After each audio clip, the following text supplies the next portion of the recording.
नमस्कार मित्रांनो, शेतकरी बांधवांसाठी अतिशय आनंदाची बातमी आहे। मित्रांनो, पुण्यश्लोक अहिल्यादेवी होळकर शेतकरी कर्जमुक्ती योजना या संदर्भातला महत्त्वाचा जी.आर. आज 2 जून 2026 रोजी महाराष्ट्र शासन सहकार पणन व वस्त्रोद्योग विभाग यांच्यामार्फत निघालेला आहे।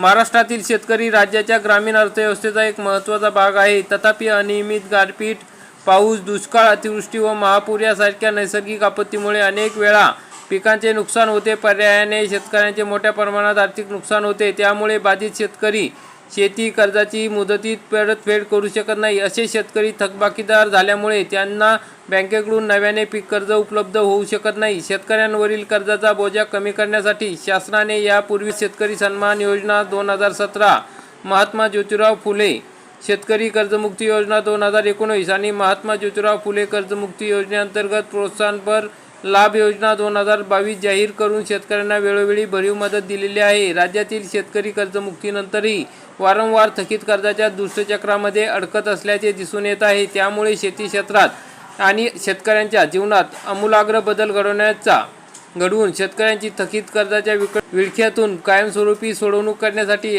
अल्पकालीन व दीर्घकालीन उपाययोजना करण्याची आवश्यकता आहे। या दृष्टीने शासनाने अभ्यासपूर्व शिफारसी सादर करण्यासाठी श्री प्रवीण परदेशी, माननीय मुख्यमंत्री यांचे प्रमुख आर्थिक सल्लागार तथा मुख्य कार्यकारी अधिकारी मित्र यांच्या अध्यक्षतेखाली 30/10/2025 रोजीच्या शासन निर्णयाद्वारे उच्चाधिकार समिती गठीत करण्यात आली होती। सदर समितीने 30/4/2026 रोजी शासनास अहवाल सादर केलेला आहे। दरम्यान समितीने केलेल्या अल्पकालीन उपाययोजनेच्या अनुषंगाने राज्यातील शेतकऱ्यांना तात्काळ दिलासा देण्याच्या दृष्टीने शेतकऱ्यांना कर्जमुक्ती व प्रोत्साहनपर लाभ देण्याच्या बाब शासनाच्या विचाराधीन होती। त्यानुसार हा शासन निर्णय काढण्यात आलेला आहे। तर मित्रांनो, नमूद केलेल्या पार्श्वभूमीवर 2/6/2026 रोजी झालेल्या मंत्रिमंडळ बैठकीत राज्यातील थकबाकीदार शेतकऱ्यांना कर्जमुक्ती व कर्जाची नियमित परतफेड करणाऱ्या शेतकऱ्यांना प्रोत्साहनपर लाभ देण्याचा निर्णय घेण्यात आलेला आहे। त्याबाबतचा तपशील खालीलप्रमाणे आहे। योजनेचा तपशील काय बघा। पुण्यश्लोक अहिल्यादेवी होळकर शेतकरी कर्जमुक्ती योजना 2026 असे संबोधण्यात येईल। कर्जमुक्ती ज्या शेतकऱ्यांकडील दिनांक 1/4/2019 ते 31/3/2025 पर्यंत उचल केलेल्या अल्पमुदत पीक कर्जाची 30/9/2025 अखेर थकबाकी किंवा थकीत असलेली दिनांक 31/3/2026 अखेर परतफेड न झालेली एक किंवा अनेक बँकांकडील कर्ज खात्यावरील एकत्रित थकबाकीची मुद्दल व व्याजासह अधिकतम रक्कम 2 लाख रुपयापर्यंत आहे अशा शेतकऱ्यांना जमीन धारणेचे क्षेत्र विचारात न घेता त्यांच्या कर्ज खात्यात 2 लाख रुपयापर्यंतची कर्जमुक्तीची लाभ देण्यात येणार आहे। तर मित्रांनो, 2 लाख रुपयापर्यंत कर्जमाफी करायची असेल तर शेतीचे किंवा जमिनीचे कोणतेही क्षेत्र विचारात घेतले जाणार नाही। 1/4/2019 ते दिनांक 31/3/2025 पर्यंत वाटप केलेल्या अल्पमुदत कर्जाच्या फेरपुनर्गठन करून मध्यम मुदत कर्जात रूपांतर केलेल्या कर्जामधील 30/9/2025 रोजी थकीत असलेल्या व दिनांक 31/3/2026 अखेर परतफेड न झालेल्या हप्त्याची मुद्दल व व्याजासह अधिकतम रक्कम 2 लाखापर्यंत असल्यास त्याची कर्जमुक्ती योजनेत समावेश करण्यात येईल। या योजनेमध्ये उपरोक्त नमूद केल्याप्रमाणे पीक कर्ज व पीक कर्जाची केलेली फेरपुनर्गठन कर्ज यांची दिनांक 30/9/2025 रोजी थकीत असलेल्या 31/3/2026 पर्यंत परतफेड न झालेल्या शेतकऱ्यांच्या एक किंवा अनेक बँक खात्यातील सर्व कर्ज खात्यांची एकत्रित थकबाकीची रक्कम विचारात घेऊन प्रति शेतकरी 2 लाख रुपयापर्यंतच्या मर्यादेपर्यंत कर्जमुक्तीचा लाभ देण्यात येईल। ज्या शेतकऱ्यांना यापूर्वी महात्मा ज्योतिराव फुले शेतकरी कर्जमुक्ती योजना 2019 या योजनेचा लाभ मिळाला आहे अशा शेतकऱ्यांना 1/4/2019 ते 31/3/2025 पर्यंत उचल केलेल्या अल्पमुदत पीक कर्ज व पीक कर्जाचे केलेले फेरपुनर्गठन केलेल्या थकीत हप्त्यांची 30/9/2025 अखेर थकीत असलेली दिनांक 31/3/2026 अखेर परतफेड न झालेले एक किंवा अनेक बँकांकडील सर्व कर्ज खात्यातील एकत्रित थकबाकीची मुदत व व्याजासह एकूण रक्कम 50,000 रुपयापर्यंत असल्यास त्यांना या योजनेअंतर्गत 50,000 अधिकतम मर्यादेपर्यंत कर्जमुक्तीचा लाभ देण्यात येणार आहे.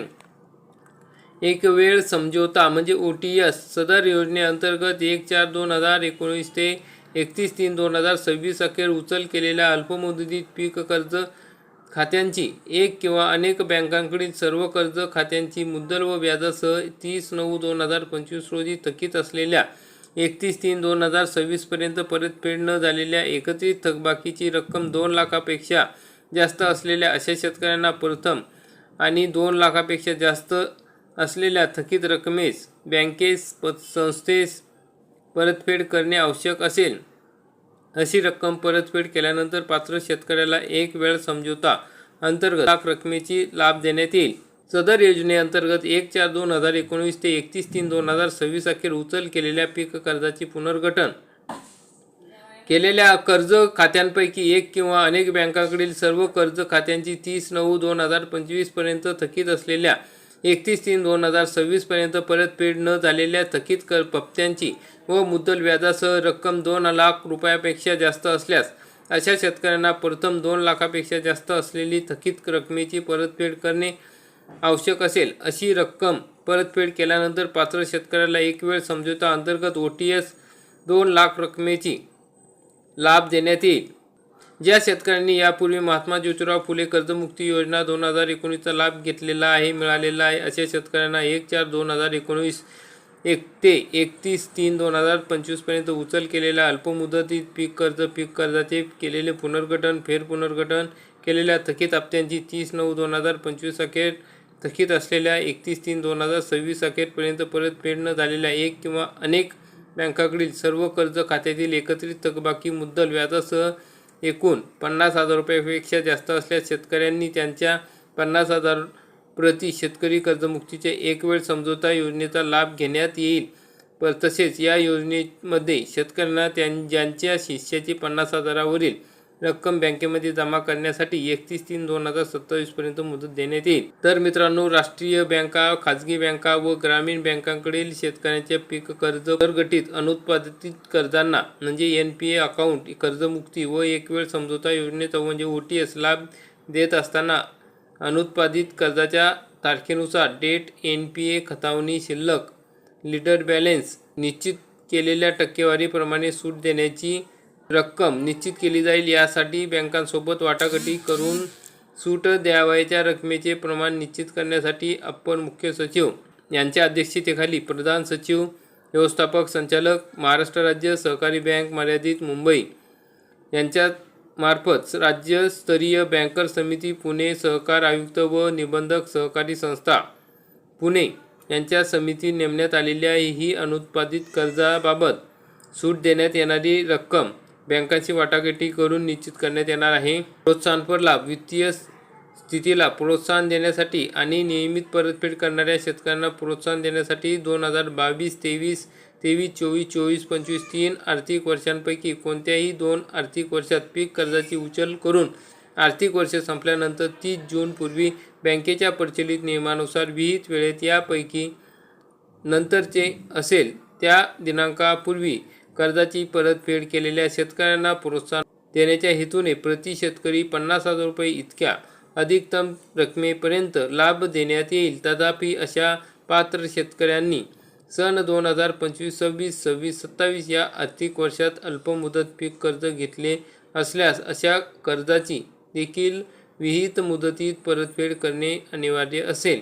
सन 2023-24 अथवा सन 2024-25 या वर्षात घेतलेल्या व त्याची विहित कालावधीत पूर्णतः परतफेड केलेल्या अल्पमुदत पीक कर्जाची रक्कम 50,000 रुपयापेक्षा कमी असल्यास अशा शेतकऱ्यांना त्यांनी सन 2023-24 अथवा 24-25 या आर्थिक वर्षात अल्पमुदत पीक कर्जाची मुद्दल व्याजासह प्रत्यक्ष परतफेड केलेली रक्कम किंवा किमान 5,000 रुपये रक्कम प्रोत्साहनपर देण्यात येईल.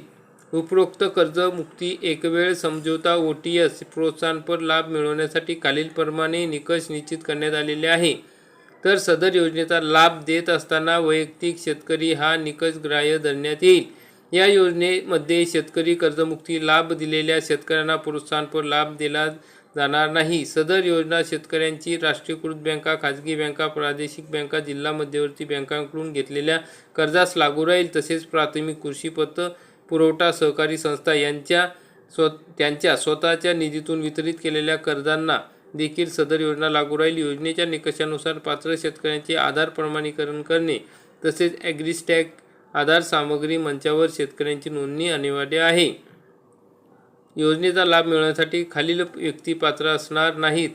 मग महाराष्ट्र राज्यातील विद्यमान भूतपूर्व मंत्री किंवा सदस्य, पंचायत समिती सदस्य हे पात्र असणार नाही। केंद्र व राज्य शासनाचे सर्व अधिकारी कर्मचारी पात्र असणार नाही। क्षेत्रातील जे महावितरण संस्थेतील अधिकारी कर्मचारी आहेत त्यांना 25,000 पेक्षा जास्त वेतन आहे ते सुद्धा पात्र राहणार नाही। शेतीबाह्य उत्पन्नाच्या स्रोतातून आयकर भरणाऱ्या व्यक्ती आहेत त्या सुद्धा पात्र राहणार नाही।